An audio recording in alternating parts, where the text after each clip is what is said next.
Salut à toi, j'espère que tu vas bien et que tu es en pleine forme. Aujourd'hui, on va parler d'un sujet original, c'est est-ce que je mérite de gagner? C'est une pensée un peu étonnante que certains ont inconsciemment et qui, mine de rien, freinent complètement leur avancée parce que si tu penses que tu ne mérites pas de gagner, tu vas agir de façon à rendre cette pensée légitime dans ta vie et tu vas agir par conformité avec ce que tu crois en fait être juste pour toi. Donc si tu penses et que tu ne mérites pas gagner et que c'est juste pour toi de croire ça, tu vas agir de façon à t'auto-saborder et à échouer malheureusement.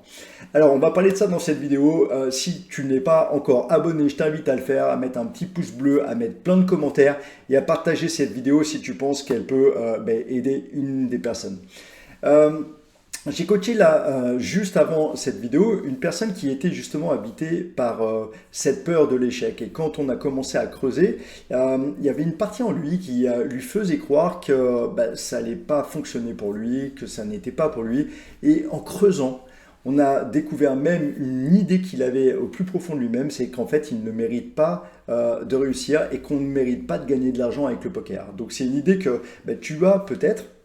Et je t'invite en fait à voir en fait si elle est juste déjà, si elle est vraie, à quel point elle est vraie, si l'inverse pourrait être également vrai, à mettre beaucoup de conscience en fait sur une croyance que tu peux avoir et que tu peux avoir hérité en fait de ton entourage. Quand on a commencé à creuser ensemble, lui il travaillait dans le bâtiment et autour de lui en fait tous les ouvriers qui étaient là disaient sans cesse oui le patron il mérite pas son salaire, il vient jamais travailler, il travaille que le matin, quand on est libre de son emploi du temps comme ça on ne mériterait pas, voilà.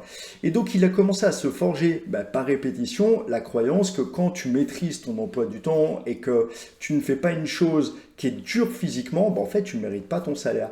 Et son comportement en tant que joueur de poker pro était un peu celui d'un patron. Il gère son emploi du temps, il gère son énergie, il gère les moments où il a envie de travailler, où il n'a pas envie de travailler. C'est pas très physique dans le point de vue du corps.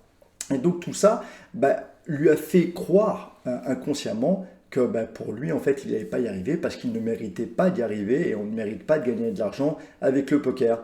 Et donc, habité par cette pensée-là, cette croyance-là, forcément, il n'allait pas, en fait, se donner à fond pour y arriver parce qu'en fait, c'est pas un endroit où on mérite de gagner. Et donc, ça crée chez lui de la démotivation.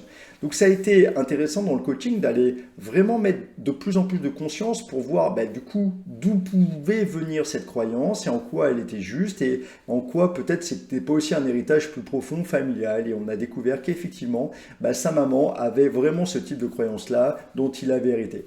Donc rien que déjà d'avoir pris conscience de ça, on a mis comme de la lumière sur une partie d'ombre qu'il y avait en lui qui le pilotait inconsciemment. Et il a commencé à se créer une nouvelle croyance, comme quoi, avec tout le travail qu'il fait et puis la souffrance nerveuse et mentale qu'occasionne le poker, il le méritait et tout son investissement le méritait.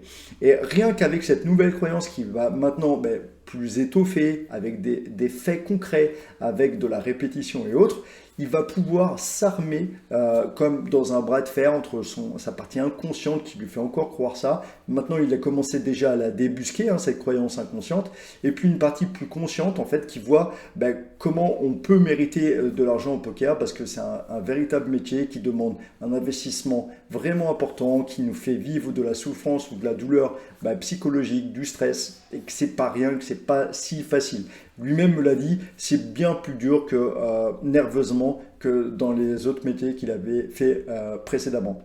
Donc, ce que je t'invite en tout cas à observer en toi, ce sont les pensées qui vont être peut-être responsables d'une perte de motivation qui pourrait t'habiter, qui pourrait générer des croyances, mettre de la lumière là-dedans, déconstruire tout ça afin de être aux commandes aussi de ce qui se joue à l'intérieur de toi et de ne pas être la victime de ton environnement qui a peut-être répété des choses avec lesquelles tu n'étais pas d'accord. Si tu as besoin d'un coaching pour qu'on aille creuser comme ça en profondeur, n'hésite pas. Tu peux aussi aller voir sur le site du PMS On a des coachings comme ça toutes les semaines où tu pourras participer pour aller creuser en introspection sur toutes ces parties qui te coincent en fait, qui mettent de la friction dans ton avancée, qui te freinent complètement. Et ça sera un plaisir de t'accompagner également. Si tu as aimé cette vidéo, n'hésite pas à t'abonner encore une fois, à la partager, à mettre un commentaire. Je lis tous les commentaires et je serai ravi de te répondre. Garde bien en tête qu'avec un bon process, tu peux bien plus que tu ne le penses. Alors travaille sur ton mental, ta méthodologie et tes habitudes et tu verras que le problème il était peut-être pas technique mais il était peut-être ailleurs. À très bientôt, ciao ciao.